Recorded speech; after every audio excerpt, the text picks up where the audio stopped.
Mushrooms are another popular crop in Washington that people may not know much about.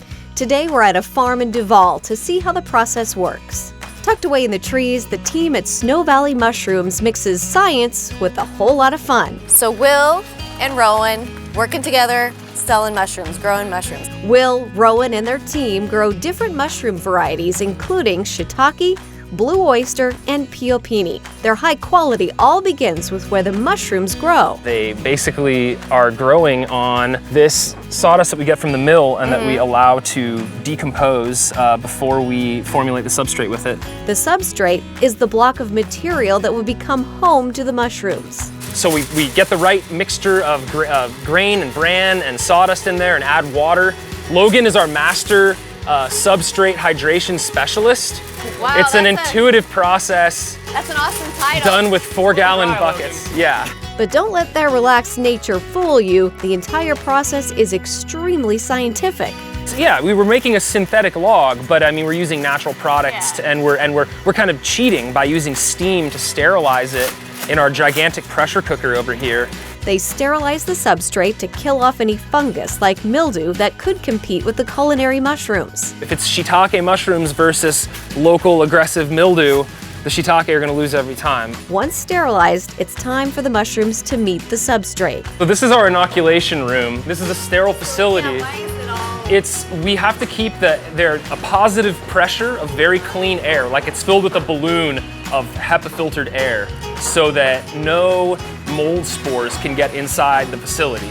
Crew members add the specific mushroom spores to the substrate, then heat seal the bags. Within a couple of days, changes begin to happen. When the fungi in the bags is eating up the sawdust, it's basically letting off CO2 and gobbling up oxygen, and there's gaseous transfer that happens through these patches that allows that to keep happening. So when it's ready, what do you do with this part then?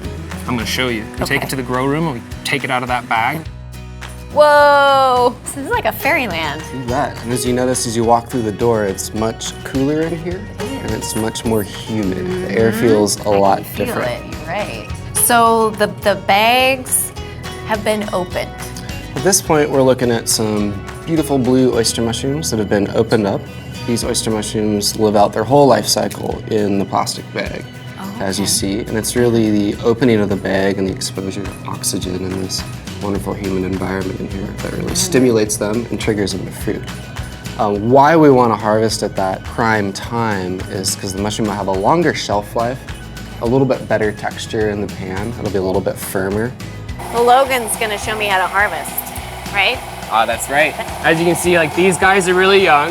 Yeah. And then these guys are older. So these ones will grow up into these. Okay. And these are when we want to take it. Twisting it. Is there a way that I can ruin this? Because that might happen. You can really, just a lot of pressure really fast. Just be gentle. There you go. Oh, I got it.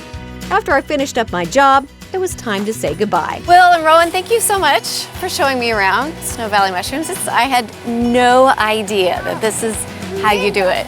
Bye-bye. Bye-bye.